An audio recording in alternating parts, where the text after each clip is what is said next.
Okay, so I've made one here that's a little bit longer so that I can show you how to do the transition from the snake weave to the lanyard knot. And again, as you do this snake weave, it may want to twist on you a little bit, okay, like this. So before you do your lanyard knot, make sure that you untwist it so that everything's lined up, so that it's nice and straight. And what I do is I flex it around the seam like this, so that it looks like this. And colors on each side so that it's straight. Okay, so what we're going to do is we're going to transition now from the snake knot into the lanyard knot. And there's a lot of different ways to tie this. I was taught this way many years ago, so this is what I do. So put it between your fingers so that you have the leads that you're going to do on either side. This one we run straight. This one we're going to twist like that, and then we're going to lay it right on top of that flat one. Okay, and then I like to just pick it up a little bit so that I have a nice loop. So what we're going to do is go take these leads from the part that was flat. Okay, we're going to take these leads and we're going to go around underneath of this lead. So we're going underneath now. Okay, underneath. And make sure that you go around this cord that's on the side here.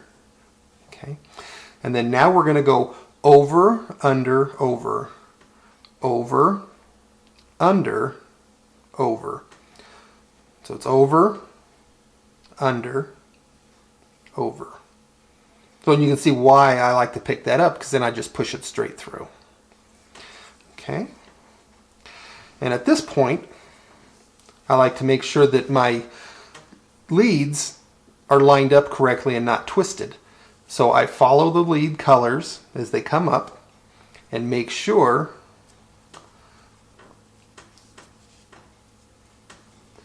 that they're not twisted, because as we go along and do this knot, it gets pretty tough when you have your colors all twisted up on you. Okay, so need this one on the inside. Okay, so let's take up the slack here a little bit, and we'll just pull the slack up and then back out there, and we'll do the same thing on this side.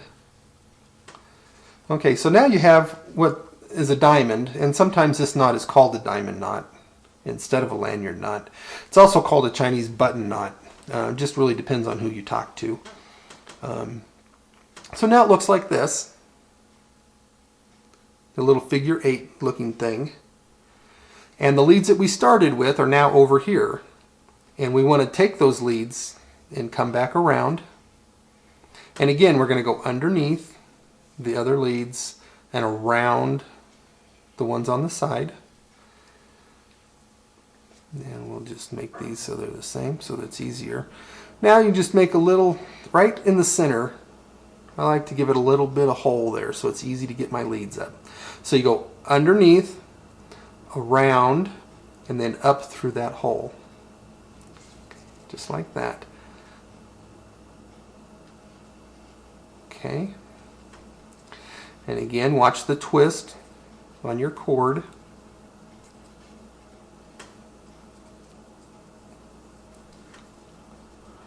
Okay, and then I like to take these and just lay them back like this.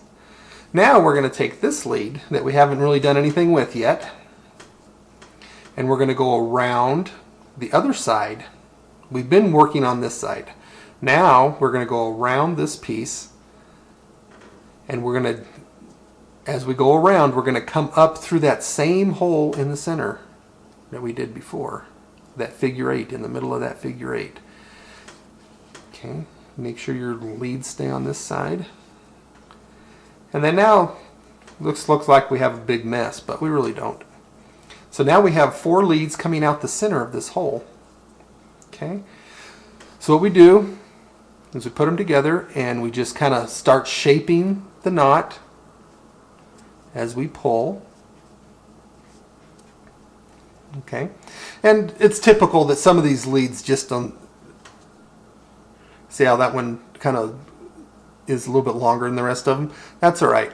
We'll just take and we'll pull it up and we'll follow it around. And then we'll just, nice and easy. We're not doing this tight yet because with paracord you have to do everything slow. Otherwise it turns into a huge mess. Okay. So now you have something that looks like this.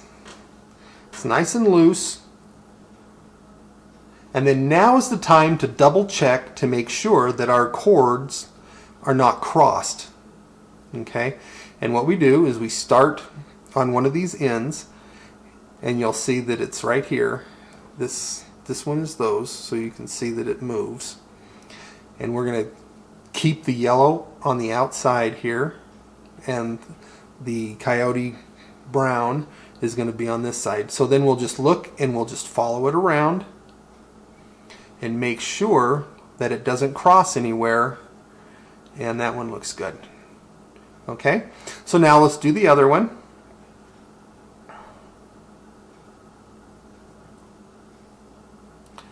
And this one has the brown one on the inside and the yellow one on the outside. So we start there, and you can see that that is the correct one. And then we follow it around, make sure it's not twisted anywhere. Okay, so now we have a nice loose lanyard knot. Now, if you wanted to accent this, now would be the time to do it. You see how we have, on this one, we have white between the purple and the black.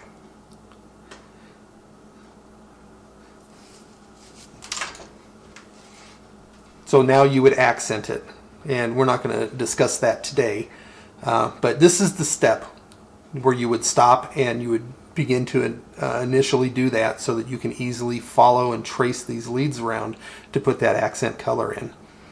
So what we do now is we go ahead and tighten it up. And grab my little pliers here.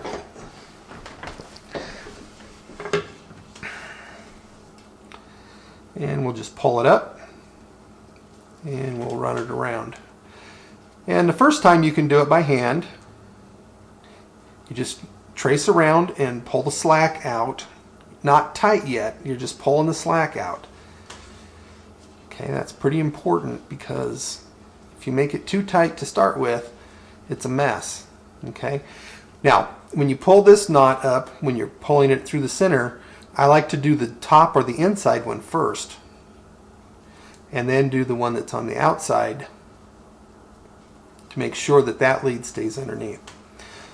Okay, so now let's go ahead and get the other side going here, and there we are.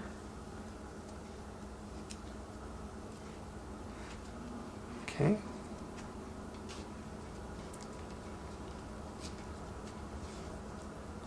And we just follow it around.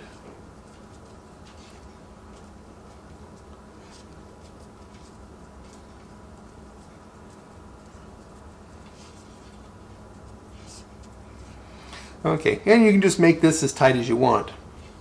I like to make mine pretty tight because I like them to stay there. So now you have 4 strands, and normally I would tighten this up more, but I'm going to continue on here.